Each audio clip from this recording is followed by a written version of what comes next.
Welcome to Soundtrack Your Life, a podcast about soundtracks, music, and movies. Each episode features a guest and focuses on a specific soundtrack and the personal stories connected to it. Now here's your host, Ryan Pack.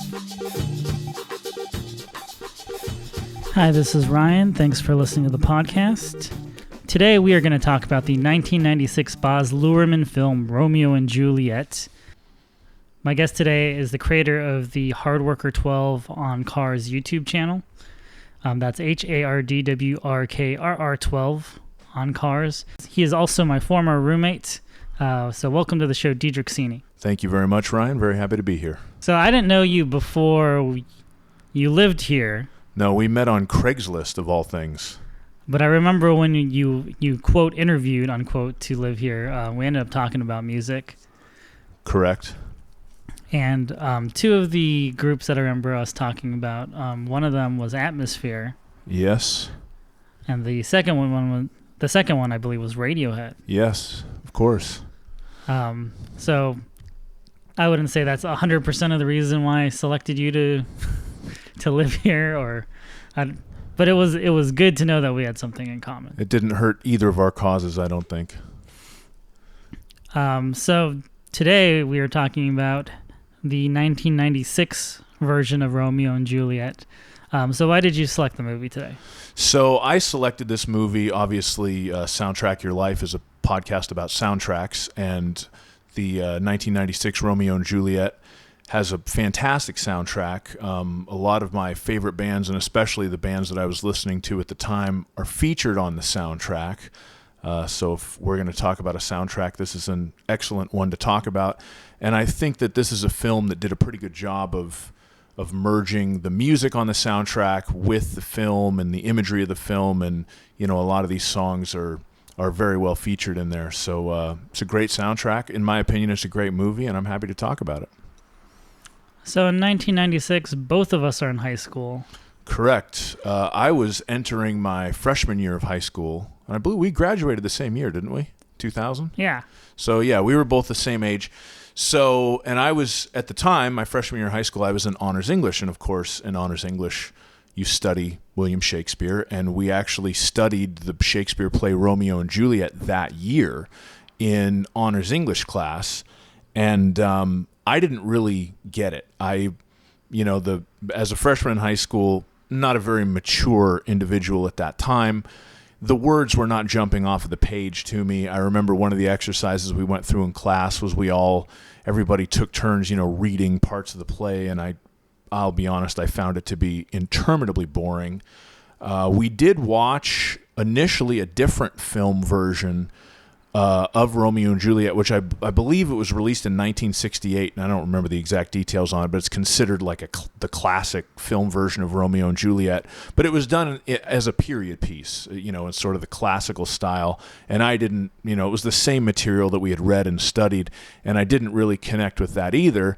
And then the Baz Luhrmann film was released, and actually the first time I saw it was in that Honors English class, because once it had come out on VHS tape, because that was the 96-97 school year, so it was probably later on in the school year. Once it had come out on VHS, my Honors English teacher had gotten a copy of it, and she brought it in and she played it for the class, and I loved it. I loved the film. For a film being made in 1996, you have to keep the time frame in mind. It was presented in an extremely modern way. Everything was kind of updated as with 20th century sort of images and technology, but still using the original text of the Shakespeare classic play Romeo and Juliet. And of course, one of the things that I really loved about the film was the soundtrack, because a lot of my favorite bands at the time were on the soundtrack. I mean, I look through the list, Garbage, Number One Crush. I was a fan of Everclear back then. Of course, you have Radiohead with Talk Show Host on the soundtrack. The Whatever I Had a Dream song by the Butthole Surfers. That's actually my favorite Butthole Surfers song. And, up and down, I think it's a really solid soundtrack. And that was one of the things that drew me into the film. And the net result of that was, as I moved forward academically, going into honors English my sophomore year and then AP English my junior year, of course, you continue studying William Shakespeare and other classic playwrights. So one of the things that the 1996 Baz Luhrmann film, and also by extension its soundtrack, really gave me was a better appreciation, and it kind of opened my eyes to the brilliance, because William Shakespeare is a brilliant playwright. I just didn't get it at that young age. And this really helped me get that and understand it, and be able to be a little bit more open-minded when, further Shakespeare studies came up, or, different pieces of classic literature. I had a little bit of an easier time with it because this film, and by extension its soundtrack, translated all of that into something that a 14 or 15-year-old kid could understand in 1996 when it came out. It's funny because my English teachers all hated the film. They all basically, without prompting, would tell us, if you're going to do a book report on Romeo and Juliet, do not reference the movie, do not talk about the movie, do not just watch the movie and turn that in as the book report. They were furious at my high school about this movie. That's funny. Well, and I think a lot of the older critics maybe didn't get it, and maybe a lot of older fans of William Shakespeare's work or the Romeo and Juliet play. My English teacher that year was Mrs. Blaney, and Mrs. Blaney was really, really cool. And as I recall, we had already kind of completed that, chapter or study. We were already done with Romeo and Juliet, and she brought the movie in anyway and showed it to us one day. And and it was a cool thing to see. And I remember everybody, the class, a whole bunch of freshmen in high school, we all really liked it, But yeah, I think that maybe older people just wouldn't get it. They're pulling out, hand me my long sword hoe, and it's an AR-15 rifle that says long sword on it. I mean, I can see how somebody who, a teacher might not like that, but Mrs. Blaney was very enlightened, and she was in touch with the youth, so I'm grateful to have had her as a teacher. I feel like it's one of those films that in high school, everybody kind of wanted to see it, everybody kind of liked it. Once I saw it, I really liked it because of my sort of initial aversion to the Shakespeare material. I wasn't that excited to see it, although Claire Danes was in it, and she, most people I think of that era that were our age, which we've already established here for the listening audience, I think most of us were watching MTV at that point in one way or another, and Claire Danes had been in that My So-Called Life show. So I knew her, and I liked her as an actress. And I actually, right after I saw the film, I really liked Leonardo DiCaprio as well. I thought he did a great job in it. But it was, it was a vibrant cast. The main characters were played by young people, which makes sense because they are young people in the film. So yeah, I mean, I think of people of our age probably would have been excited to see it and would have liked it if they saw it. For the most part, I'm sure there's the occasional hater here or there.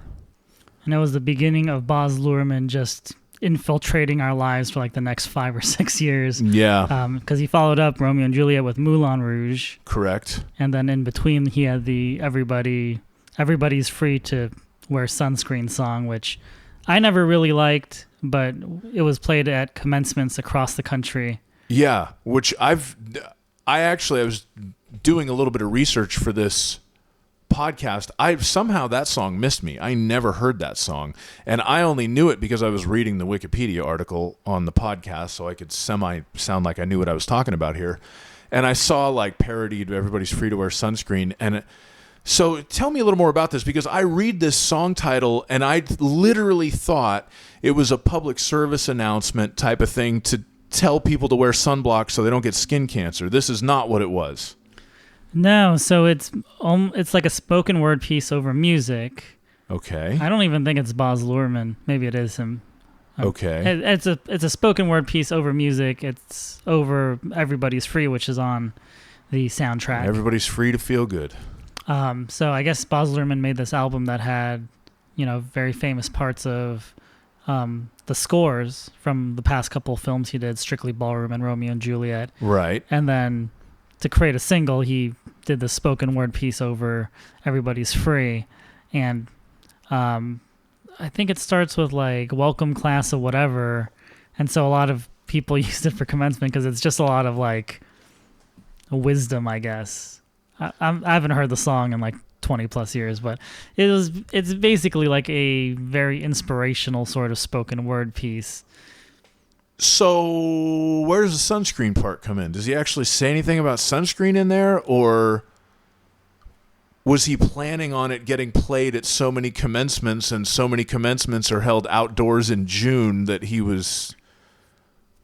Yeah, I don't remember exactly why it's about sunscreen. He does mention, everybody's free to wear sunscreen in the song. Oh. I do know that he does say that specifically. I remember the parody that Chris Rock made of it a lot more, and that is No Sex in the Champagne Room. You're telling me No Sex in the Champagne Room by Chris Rock is a parody of Everybody's Free to Wear Sunscreen by Baz Luhrmann? Yes. Wow. Because, of course, I know that song. Who is in the... If I consult my notes, the original artist was Quindon Tarver. So, well, there is no sex in the Champagne Room. Chris Rock is right about that. No matter what a stripper tells you. I'm assuming Baz Luhrmann didn't mention strippers in the original. I think that's where the like everybody's wear to free sunscreen line would come in the original song. Fantastic. Well, you learn something new every day. Yeah.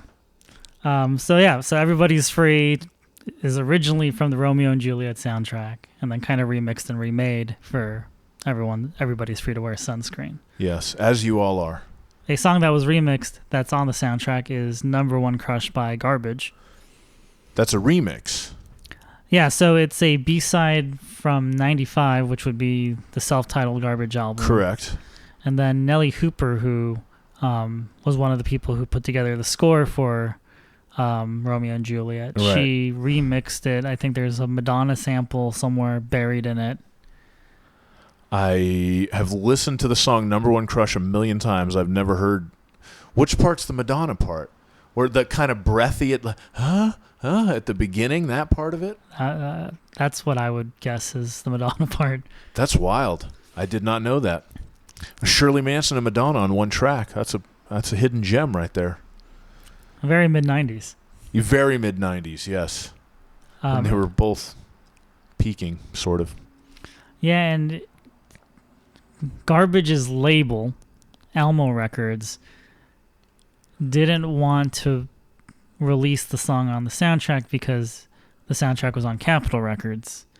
Okay. Even though Garbage's manager brought the song to 20th Century Fox saying, hey, this song might be good for this Romeo and Juliet adaptation that you guys are doing. And if I remember right, Almo Records, they were hooked up with Geffen, weren't they? Yeah. So it was sort of like a inter-industry record company beef going on there. Geffen didn't want to play with Capitol. Which is why there was no official single of Number One Crush. And back in 96, if you wanted to chart on the Billboard Top 100, you needed to have like a physical single. Interesting. So Number One Crush never charted because Almo Records didn't want Capitol to release a physical single. Or something That's like that. very strange because you would think that somehow, and I don't know all the machinations of the record industry circa 1996, but wouldn't Almo Records be entitled to some kind of royalties if one of their artists charted, or it would help their artists potentially sell more albums if people had never heard Garbage before and they like that song and they go buy version 2.0 or something? I didn't see it that way. Maybe they couldn't agree on the percentage of royalties. There we go. That's probably, that sounds more likely. Especially since Nellie Hooper did a remix of it, Oh yeah. I don't want to dive too deep into the music business, but that was, I guess, a little drama. A little behind the scenes. A little behind the scenes with putting together the soundtrack. Interesting. But it was a hit from the soundtrack, even though it technically didn't chart. Yeah, I remember hearing that song on the radio. I didn't realize it was the third single released from the soundtrack. It was the third single released. So It's the first song on the CD. What was the first single? Love Fool? No, I think Love Fool is actually the fourth. Oh, that's funny. The first single was either the Desiree song or, let me see, Young Hearts Run Free was the first single, and then Kissing You, the Desiree song, was the second single. And Kissing You was kind of the main theme. It was like the love theme of the film. Yeah. Yeah, because that was what played when they first saw each other, and then the rest of it plays when Romeo sneaks back into Juliet's courtyard and makes out with her that night. Right. So Number One Crush is the third single. Love Fool is the fourth single. Yeah. That's wild because, I mean, if you had to pick a song that was, the biggest hit, standalone hit on its own on that album, I would think it would be Love Fool. Yeah, I think that would probably be the one song that everyone remembers. Well, and again, MTV-ish generation, that video was they played that video every 30 minutes on MTV back then. And that was, I think I probably saw the music video before I saw the film, and it was just the, real bright, saturated colors and, very, very memorable video. I was not a big fan of the song. Subsequently, there's other work by the Cardigans that I like a lot more, but I think that may have been the first song I ever heard by the Cardigans, and I didn't really like it all that much. It was just a little too bubbly for my taste at that time. Yeah, I agree with that. Yeah. Didn't like the song, liked some of their later work where they got a little darker. Yes. But yeah, it was everywhere. Like, I remember the Love Fool video. I don't remember the Number One Crush video. I don't either, to be honest with you. And then I don't even really remember if there was a video for Kissing You or for Young Hearts Run Free. If there was, they didn't play it that much. As someone who was listening mostly to alternative rock at the time, like, I wasn't checking what was on the pop radio station, so I'm not sure how big these songs got because they weren't alternative songs. Yeah. That's I would probably fall in the same boat with you. I do seem to recall hearing Number One Crush on the radio, though. Yeah, I remember it on the radio. I don't remember a video. Yeah. Though I know they made one, I think. I don't know if it's their peak, but, this is in their heyday, right? Pretty close to it, yeah. I mean, they're the first album and the second album that they did, and this was, I would say you could definitely say this was within their heyday, or if not their peak, for sure. And I would say that about a lot of the bands on this on the soundtrack. Everclear, right? They had just done Sparkle and Fade, so they had just kind of broken into the mainstream. Right. They had a couple more albums in them where they were relevant, but right. This is a good time in their career. The Butthole Surfers. This is the only time they ever got played on the radio. Yeah. Well, it was. Well, they had that one hit. Pepper, I believe the song was called, and I think this soundtrack came out like maybe a year after Pepper, and that was their only thing that ever really got airplay ever. So yeah, they were definitely at the peak of their career. Yeah, at least commercially. Commercially, sure. Critically, I'm sure people would argue that a different way, but commercially, definitely they were. And they had been around. I think the Butthole Surfers had been around since like 1981. Yeah, they'd been around a long time. And then, as we mentioned before, the Cardigans. This is their, this was the Cardigans' biggest hit. I don't think there's any doubt about that. They've had a couple other hits, but this was definitely their biggest hit. And even Desiree, right? Like, she had that "I Wanna Be" song. Yeah, from a couple years before. Right. A lot of the other artists, I think this is probably as much exposure as some of these other artists have ever got. Well, I remember getting my hands on a copy of the soundtrack a couple of years after it came out, and kind of studying, the track list on the back of the CD, and it was like, who are these people? Because I'll just run down the track list. Number one, Crush by Garbage. We've gone over. Number 2, Local God by Everclear. Number 3, Angel by Gavin Friday. I'm sure Gavin Friday has other work. I've never heard of any of it. Number 4, Pretty Piece of Flesh by a band called 1 Inch Punch. Same story, never heard of them before or after. Kissing You by Desiree, however you say her name. Track 6, Whatever I Had a Dream by the Butthole Surfers. Track 7 is Love Fool. Track 8 is Young Hearts, Run Free, and that's Kim Mazel. Track 9, Everybody's Free to Feel Good by Quindon Tarver. Track 10, To You I Bestow by Mundy. I mean, I'm sure people know who Mundy is, but I'm not one of those people. Track 11, Talk Show Host by Radiohead. We will get into that. Track 12, Little Star by Stina Nordenstam. Never heard of her. Track 13, The You and Me Song by the Wannadies. Now, I remember reading down this list and thinking, I don't know who 1 Inch Punch is. I've never heard of that. But when I got to the Wannadies, one word, Wannadies, I thought, well, that's made up. That has to be like a fake band or just a group of musicians that came together to do one song for this soundtrack, and that's not a real band name. That was my thought at the time, and to be quite honest with you, I'm just giving you that off the top of my head because I never did any actual research to find out were the Wannadies actually a real band or was it just a one-off side project for the Romeo plus Juliet soundtrack. But I do remember having that thought when I saw that name. Apparently they're a Swedish band. Ah. Perhaps friends with the Cardigans. Perhaps. Yeah. But, definitely one of those bands that they probably tried to break in the U.S. that, just didn't take. Right. I probably feel that way about Mundy as well. They're probably a band that some labels trying to push to get exposure in the States didn't work. Didn't quite work out. But one of the bands that wanted more exposure in the States was Radiohead, and I think every Radiohead fan knows the story of the end credits song. I think I do. So you're probably more well-versed and well-researched in this than I am, but the story that I heard, or as I understand it, was, of course, they wrote exit music for a film for the soundtrack to Romeo and Juliet, and that was kind of based on it. But they liked the song so much, and it was, so important to them as artists or whatever, that they said, okay, you can use it in the movie, but you can't put it on the soundtrack. We'll give you this other song, Talk Show Host, to put on the soundtrack. Have fun with that. And then, of course, exit music for a film ends up on OK Computer. Yeah, so Baz Luhrmann commissioned Radiohead to write a song for the movie. So he sent the last 30 minutes of the film.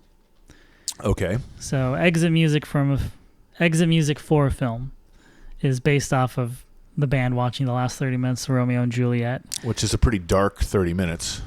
It's a dark song. Yeah. Yeah, it is. They wrote the song, and they wanted to keep it for themselves. So they let the movie use it over the end credits, but then they didn't let them release it. I believe it was maybe the second song they had finished for OK Computer. Interesting. So I think they did Lucky for a benefit compilation.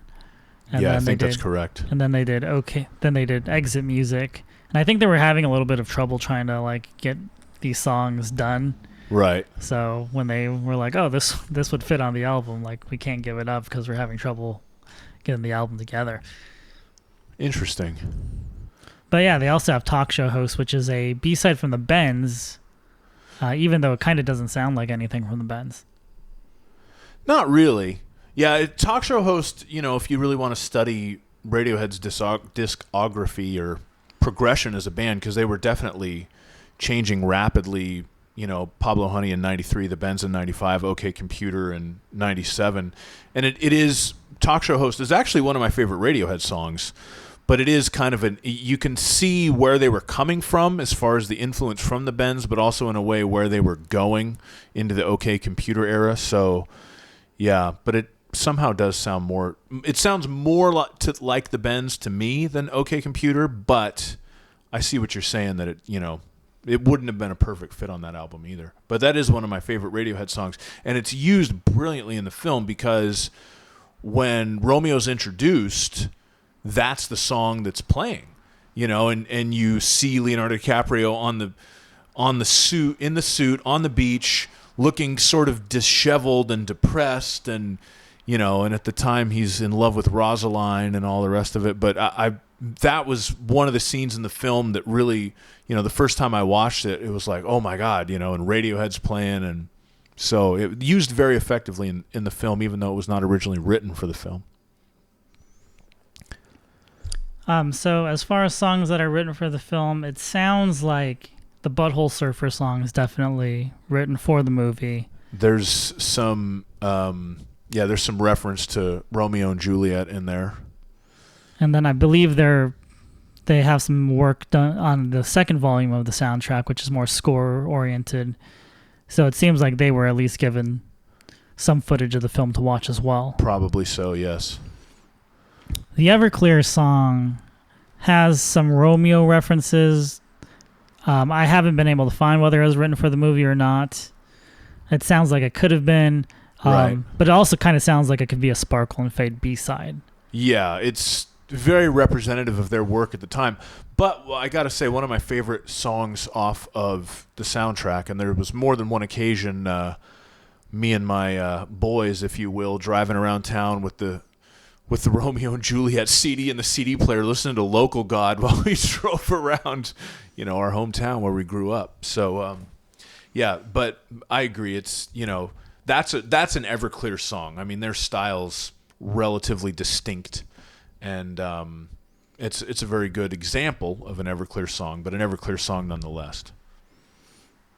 Yeah, I was trying to, so I'm researching Everclear to see whether this song was written for the soundtrack. I was a big fan of theirs back in like the 95 to 2000 era of the band. Right. Somehow I stumbled upon, I guess there was some controversy about whether they were ripping off Nirvana. As far as musical style? Yeah, because there's a little bit of, at least in the Sparkle and Fade era, there's definitely some grunge influence. Yeah, for sure. But I stumbled upon an article where Dave Grohl says Everclear not ripping off Nirvana, says worst offender is Bush. Yeah, I mean, he might be right. But, it's...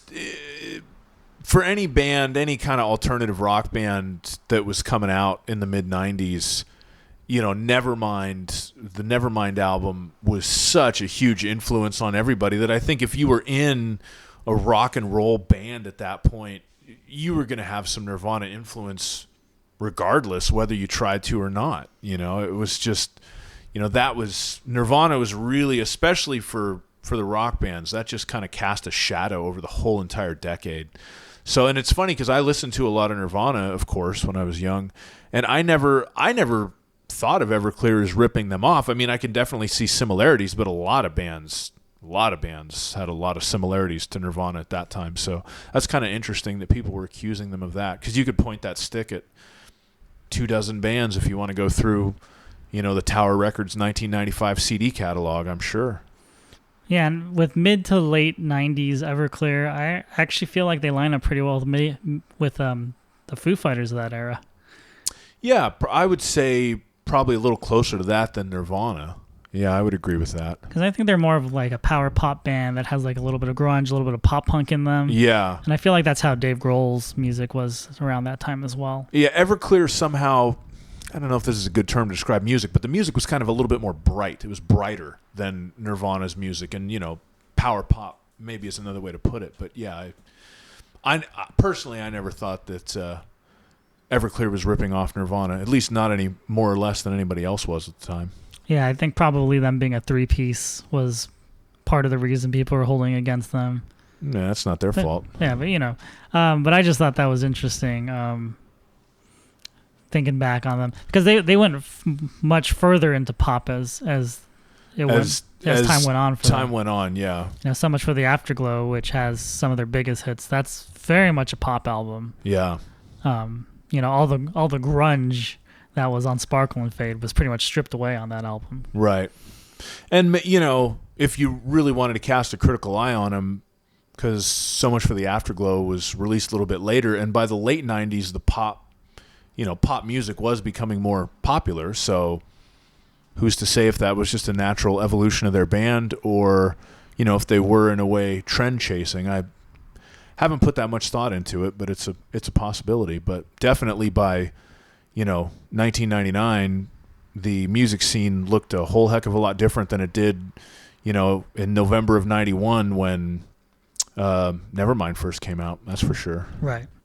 So even though, maybe Radiohead is the only band that is still standing from the soundtrack, back in 1996, this soundtrack sold 4 million copies. Yeah, this is like, speaking as someone who, as I previously stated, was a freshman in high school when this film and subsequently the soundtrack came out.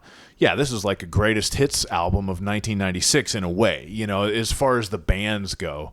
It's almost like one of those now that's what I call hits or whatever. In a way, it's a very well curated version of that, but it comes from one film, which is, what a great soundtrack maybe should do if it's not an original score. Although it is worth mentioning that there is a second soundtrack that contains the original score, and that's excellent as well. Yeah, I'm not as familiar with that one. I have both of them. The second soundtrack, there's kind of a couple of remixed versions of some of the songs that are on, what I would call the primary soundtrack. That's the one we've been discussing here. But there's a track called O Verona, which is the very sort of operatic opening at the very opening of the movie, when the intro is read by essentially a newscaster on film, and then this incredible, exciting music plays. So that track is called O Verona, and it's been used in several places, including an entrance for the judges on the X Factor television show in the UK. It was used by Triple H, the wrestler, for his entrance at WrestleMania 30, and it was sampled by the band Evanescence for one of their lesser-known songs, apparently. So, but yeah, the second soundtrack's excellent as well. If you're into more score work, because and like I said, some of it's kind of remixed sort of score versions of the songs on the primary soundtrack, but yeah, it's a good soundtrack, and there's also dialogue in there, and quite frankly, in my opinion, the actors, pretty much up and down the cast, did a fantastic job with the material in this film. So you get dialogue from some of the different actors, and it's pretty powerful stuff. It's a good soundtrack. Basically, about 10 years ago, we went to go see Garbage. It was about 8 years ago. It was the end of 2012. Okay, so about 8 years ago, we go to see Garbage with our friend Jessica. Correct. And we went to go see them at an Indian casino. Was it San Manuel Indian Bingo and Casino is the technical name of the location? Yeah, I believe so. Yeah. San Manuel Indian Casino. I think the bingo's in the title. I could be incorrect on that. But I apologize. The San Manuel Indian and Bingo Casino. Yeah. And I remember we drove up there together, and it seemed, I believe none of us wanted to see the opening act. Because the opening act was Imagine Dragons, and we didn't have any Imagine Dragons fans in the group that evening. Yeah, and I believe, and this is pretty early in the Imagine Dragons career. Correct. I believe. Yeah. I think they only had that one song with the pianos that was on the radio. I had heard them on the radio. They were kind of just starting to break.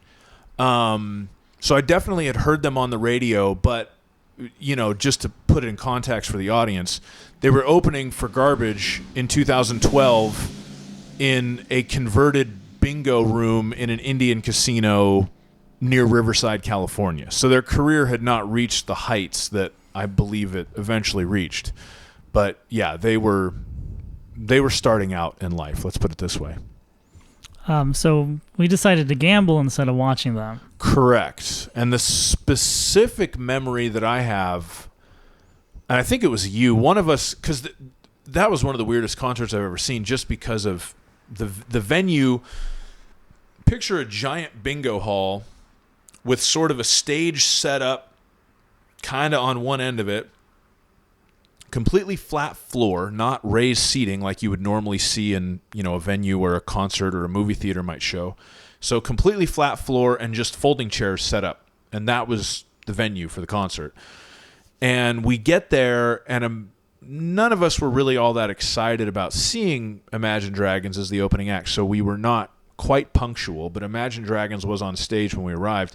And I believe it was you, Ryan, just opened the door to the bingo hall and kind of looked in, and you could hear the music coming out, of course, more when you open the door. And you just kind of let the door close and just said, nope.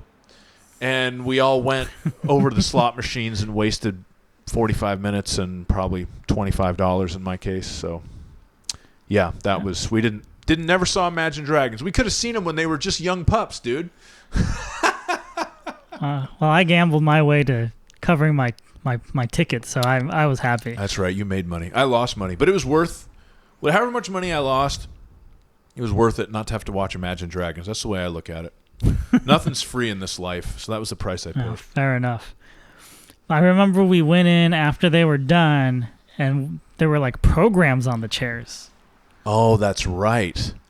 That was weird. And it had didn't it have sort of descriptions, almost like little mini press releases about like describing the band, the two bands, right? Were both of them in there? Both artists had like a band bio in the program. Right. And I believe it was just like a sheet of paper with like one bio on one side and the other bio on the other side. It wasn't like a program you would it's not like a playbill you would get on Broadway. They didn't spend a whole lot of money on printing, let's put it this way. But I remember the Imagine Dragons bio talked about how they were from Vegas and how they basically came up in the scene, having to fight for the attention against, magicians and circus acts, when in actuality it's like basically you guys needed to show that you were like not the Killers. Yeah, you needed to overcome Brandon Flowers. Yeah. Who was already on tour by the time he started, so they're from Vegas? They say they're from Vegas. I've heard that they all met at BYU. So the reason why I say that, obviously I don't know very much about Imagine Dragons, so I'm ignorant as to their origin. But because of that show, I always thought they were Scottish. Because Shirley Manson, who's the lead singer of Garbage, of course is Scottish. And we got in there kind of during the intermission, so we were there to see the whole show for Garbage, and I believe they played their first song or first couple of songs, whatever, and then of course, they do the professional classy thing, and Shirley Manson acknowledges the opening act, and she said something like, in Scotland we have a word, bong hargach, or some crazy Scottish word, and that means like powerful. They're a powerful band, and for some reason, just because of that, I always figured that they were Scottish. So you're telling me that Imagine Dragons is not a Scottish band? Yeah, they're not from Scotland. Oh. They're because I read their bio. Well, you've done more than I, so I'll take your word for it. Yeah, they were talking about tigers and magicians and how they had to compete with them. And that's why they're such great entertainers now. Well, good for them. I'm happy for them. I mean, the Garbage bio wasn't much better. Like, it was definitely pulled from like the mid-90s, where it was just full of like angsty attitude. We got 3 producers and a girl who can sing. It was full of attitude of like, I don't know, very very Gen X, like, yeah, in your face, like, because we're a rock band, so we have to be rude in our bio. Right. All I remember about the Garbage set, like, they sounded fine. Yeah. But all I remember was Eric Avery from Jane's Addiction was playing bass with them. And I think I only knew that because Jessica told me, like, oh, Eric Avery's on tour with them with this tour. Sounds like something Jessica would know. I was like, oh, good for him. But yeah, I don't remember too much. I remember the chairs we were in. I remember the programs. I remember gambling. I remember Garbage being good. I don't remember like a single song they played. I'm pretty sure they played It's Only I'm Only Happy When It Rains at the end of the show because that's their big hit. Right. They did a good job. They had a new album out at that time, which was, I believe it was called Not Your Kind of People, which was not the greatest album they ever did, if I'm honest. And I like Garbage, but I didn't think that album was all that good. And they did play some songs on it, but they did a good job of playing the hits too, and they played You Look So Fine, which was, I don't think that was a single, but that was like one of my favorite Garbage songs from back in the day. So and they played Number One Crush. I remember that.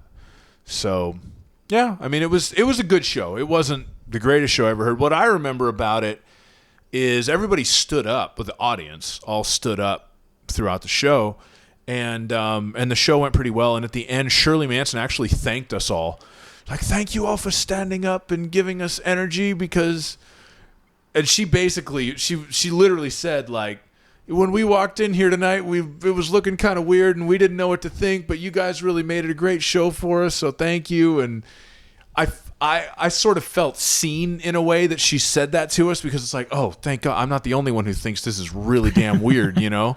Because I've been to a few concerts in my day, and I'm sure, obviously, Shirley Manson has played a ton of concerts in her day, and yeah, I've never before or since seen a venue quite like that. So she did thank us for being a good audience, and they were a good band live. It was an enjoyable show.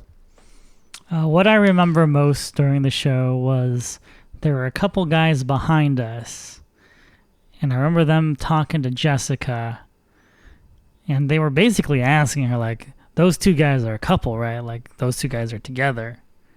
About who? Me and you? About you and I, yeah. Which I think is funny, because we were with Jessica, but they were, like, clearly, like, they're together, and she's just with them. Oh, I think I remember.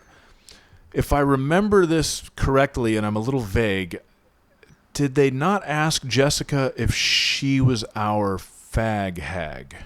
Was that the terminology that was used? I believe that was said, and I believe they referred to me as your twink.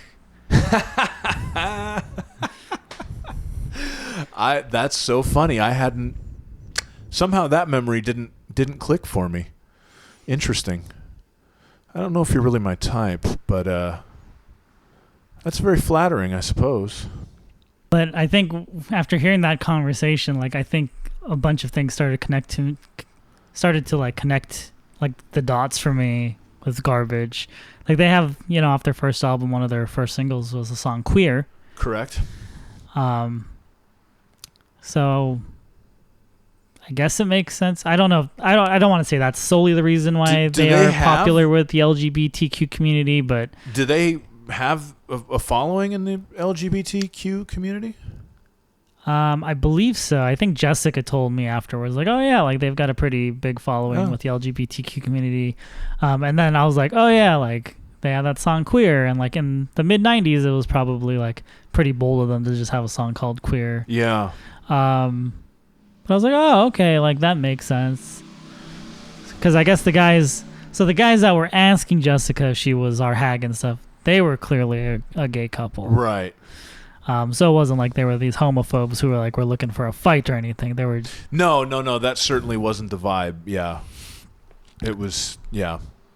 That's interesting, as I never really knew or thought of Garbage to be a band that specifically had that sort of, you know, a large fan base of in that community. But yeah, if they do, you know, the song Queer or whatever, and it's great music, people just like it, I suppose. So want for them. Well, thank you, Dietrich, for coming on the show. My pleasure. Thank you so much for having me. So if you want to just geek out on cars, go to Dietrich's YouTube channel, Hardworker12, HARDWRKRR12. Or you could look up Hardworker12 on cars when you're on YouTube. Dietrich's got a bunch of stuff up there. Even his visit to a Subaru dealership in Ukraine, that's even on there. Yep. So check that out. Thank you again, Dietrich, for coming on the podcast. Thank you so much for having me. My pleasure. Thanks for joining us this week on Soundtrack Your Life. Make sure to visit our website, soundtrackyourlife.net, where you can subscribe to the show on Apple Podcasts or Spotify. While you're at it, if you found value in the show, we'd appreciate a rating. Or if you'd simply tell a friend about the show, that would help us out too.